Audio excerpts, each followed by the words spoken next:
How's it going, everybody? This is Dominic Minchella. I am the Kansas City Chiefs co-beat writer for On SI and the host of the Kansas City Chiefs Insider Podcast. Thank you guys so much for stopping in today. As today, we will be getting into kind of three things that I expect to come out of or to watch for in the Kansas City Chiefs Week 8 game against the Washington Commanders.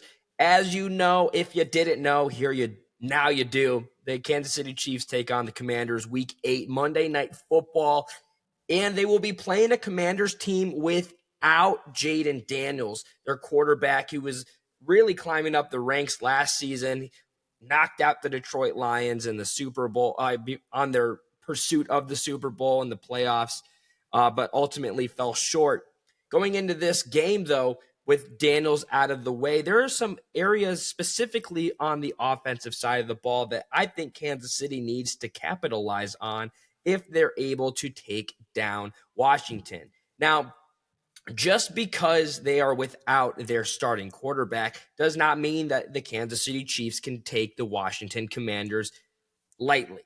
Now, coming off of a game against the Las Vegas Raiders where you embarrassed them, held them to 0 points through 4 quarters, and truly, it was just the most dominant form of Kansas City Chiefs football we've seen in a long time.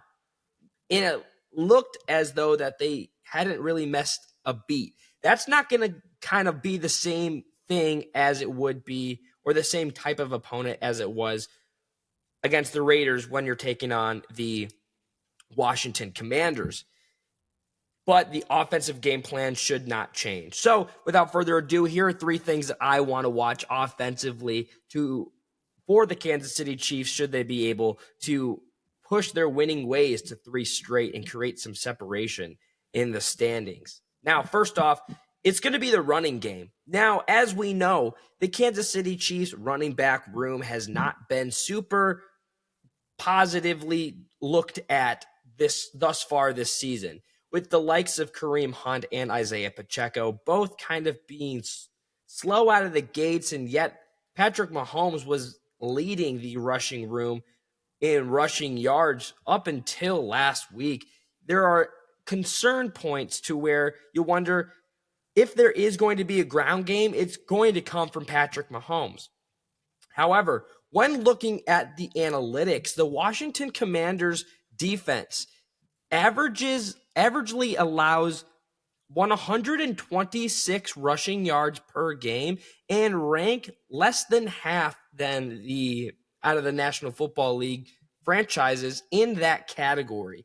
So it could definitely just be a metric of the teams that they were playing, the teams that were successful in the run versus guys who typically like to throw the ball. But at the end of the day, if you're playing up against the Kansas City Chiefs team and you want to stop them, it's become very clear that you've got to stop the run or really rather force them to run and stop the passing game, because the rushing unit has been so lackluster. And when you get Patrick Mahomes wanting to throw the football, you've got wide receivers like Rashee Rice, Xavier Worthy, Hollywood Brown, Juju Smith-Schuster. You got tight ends and Travis Kelce and Noah Gray. You've got even some receivers out of the backfield are also options. Still, that is kind of the way that the Kansas City Chiefs like to run their offense.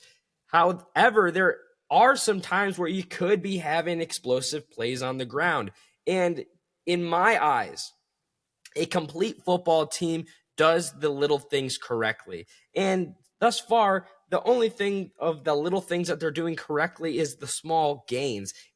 So Isaiah Pacheco and Kareem Hunt, I'm fully expecting to kind of take a step forward and hopefully allow or put some pressure on the Commanders' run defense, an area that Kansas City has struggled with defensively as well. They have not been able to stop the run, but they have done so better than the Commanders have.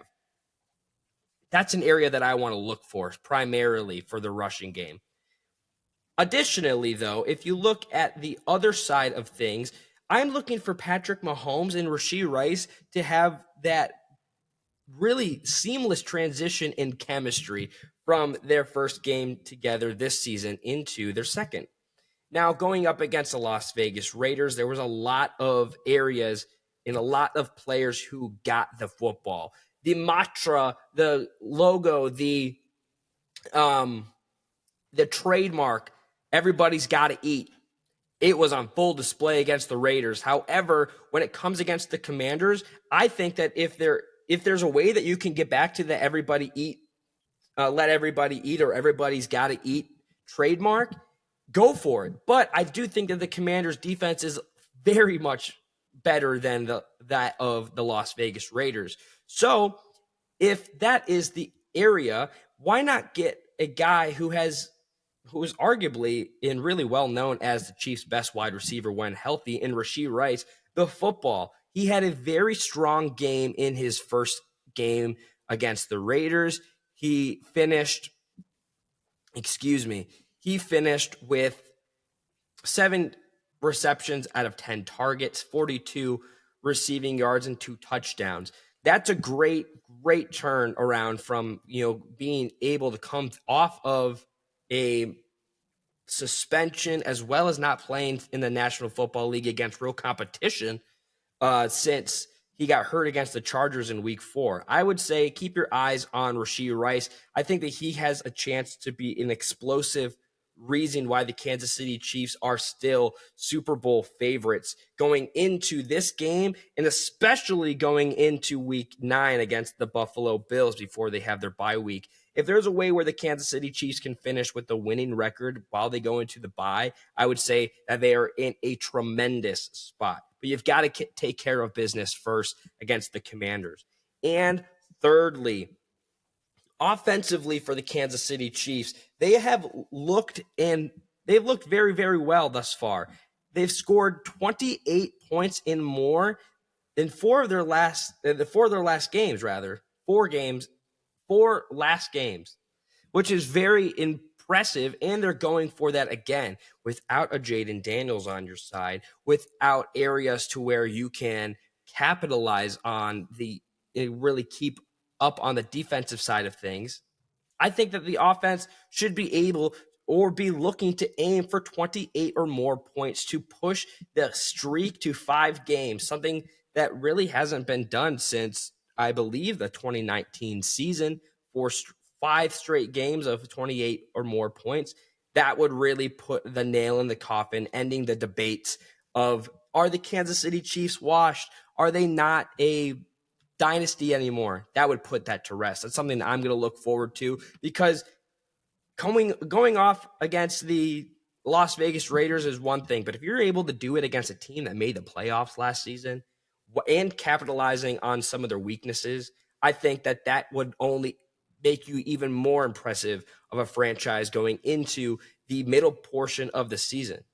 And with that, though, ladies and gentlemen, be sure you follow me over on X at Dom Minchella. I post and repost every single day. You're not going to want to miss any coverage of the Kansas City Chiefs while we truck into week 8 and the rest of the regular season. You can also follow me over at you can also follow us over at KC Chiefs on SI, where everything gets published every single day. Kansas City Chiefs on SI is the best place to get your Kansas City Chiefs news. As always, be kind to one another, and I'll see you tomorrow.